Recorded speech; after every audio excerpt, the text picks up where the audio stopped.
Welcome back to the channel, you guys. I wanted to get this video out before the Banzuke dropped. It doesn't quite look like that's going to be the case.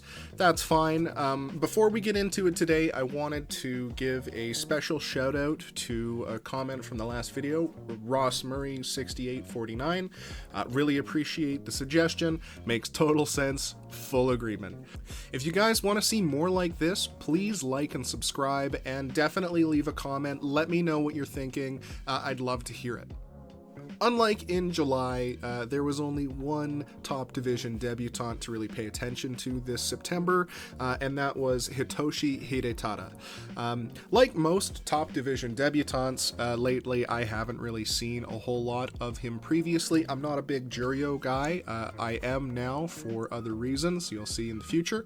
But I hadn't really seen much from him before, and looking at his record, that sort of makes sense. Before September, Hitoshi had a fairly strong Juryo run, going 9-6, 7-8, and then getting promoted to Maegashira 17 from his then career high rank of Juryo 6 with a 10-5 record. A record that makes total sense and sets up a debut that could honestly fall on either side of that 7-7 precipice. We're going to run with the same format that we did last time, so I'm going to be taking a look at Hitoshi's September tournament in 3 parts. Hitoshi's first 5 days were a rough first 5 days.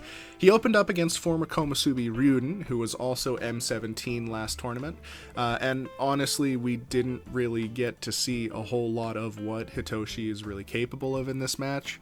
Ryuden beats him off of the Tachiai, drives him back. There is a moment when Hitoshi was reaching with his left hand to grab at the veteran's belt, but there was really just no answer from Hitoshi for Ryuden's Oshi and longer arms. His next match was against Juryo visitor Oshomi, who I want to talk about before the next tournament starts. Once again, Hitoshi loses at the Tachiai. Oshomi comes in lower and with a more square attack that immediately puts Hitoshi on the back foot. There is a moment again where it looks like Hitoshi is about to get a throw off on Oshomi, but the positioning just wasn't right and he ends up getting pushed down. His match against Shishi was it was a disaster. I don't know what was going on here. Shishi is an awkward wrestler at the best of times, and that was definitely on display here when Hitoshi let the Ukrainian set his pace. It was a brawl that ended with a drive. Once again, Hitoshi tries to get a throw on the back foot, but it doesn't go anywhere. Then he was against my man Tomokaze on day 4, and at this point I was really thinking that Hitoshi has a very weak offensive game. He fails to move Tomokaze backwards in any meaningful way, and when he does move Tomokaze backwards, his balance is just far too forwards and he's opened himself up for a slap down or pull down. Not a great performance. He finally gets a win on day 5, but it's not the best win. It was against Nishikigi, who ended up that tournament going 2-13. So, most everybody that went against Nishikigi beat Nishikigi this tournament. Not a massive win, but he was showing some pretty good forward drive with those shoulder blasts to Oshi push. It seems like this is the ideal of his style of sumo. Hey there, you guys.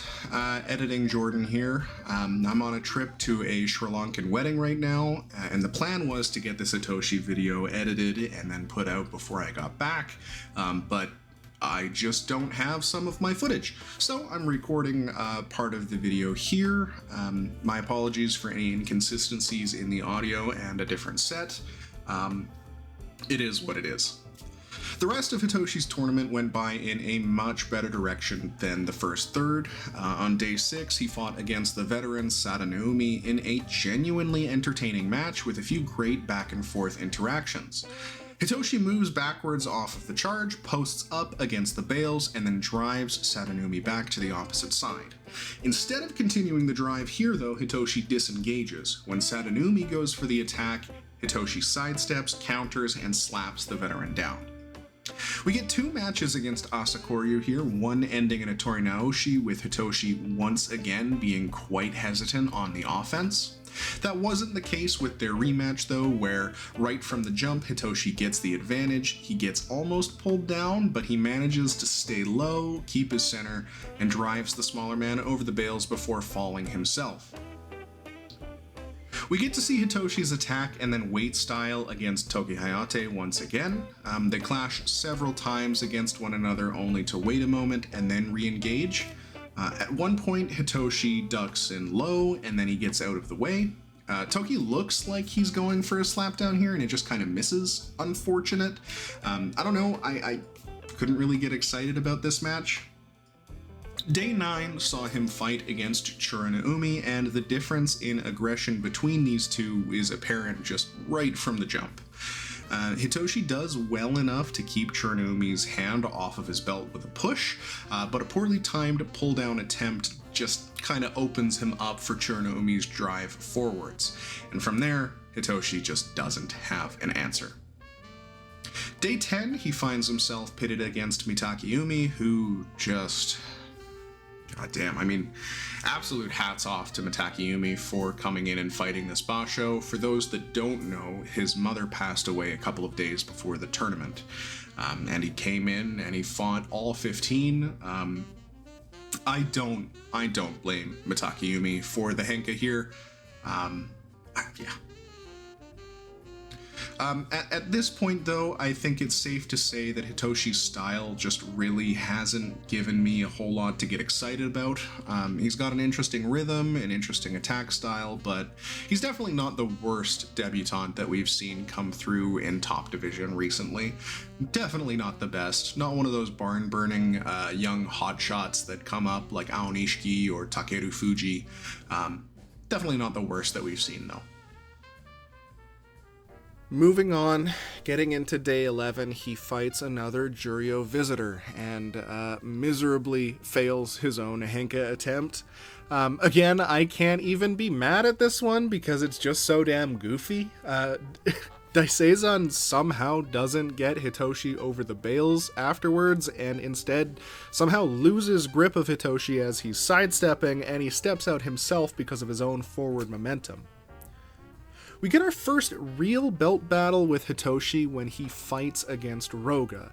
Now, I don't necessarily think of Roga as one of the strongest wrestlers in top division, like physically strong, but even then, Hitoshi completely fails to get Roga on the back foot with his charges.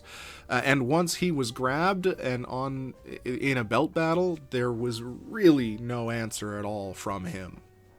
Now this is what I'm talking about. Maybe it's just because Fujinokawa makes every fight that he has into a match worth watching, but seeing Hitoshi have to go slap for slap against Fujinokawa in a proper brawl really makes me see what he's capable when pushed to that, like, really fast pace. I think this was great.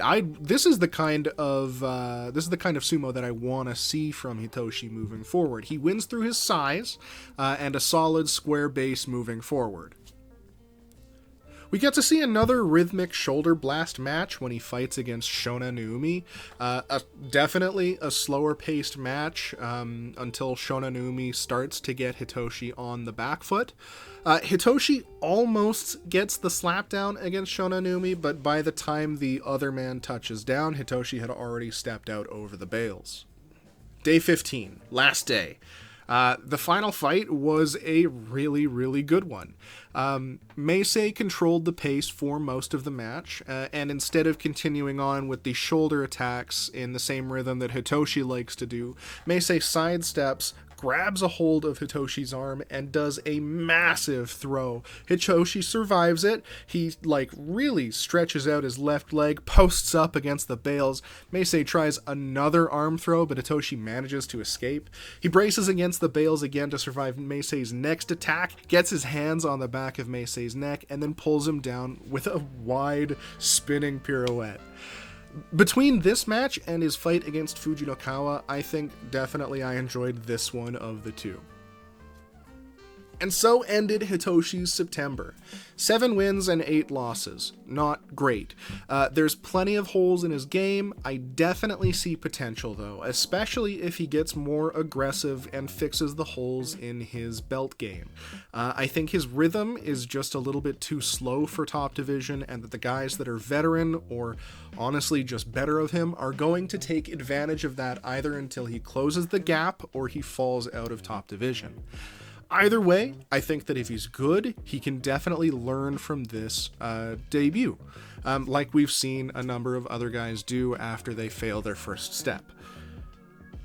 Thank you for watching the video, guys. I really appreciate it. I'm not going to prattle on too much longer for the outro here. I'm looking forward to the next boss show. I can't wait to see how Oshomi performs now that he's making his divisional debut as well. And at the time of recording this, the Banzuke hasn't dropped yet, so I'm not quite sure if Mita is coming up. I doubt it, but I'm looking forward to that guy too. Please like and subscribe if you liked what you saw today. Leave a comment as well. I'd love to know what you thought about the video. I don't really have anything else for this, so bye guys.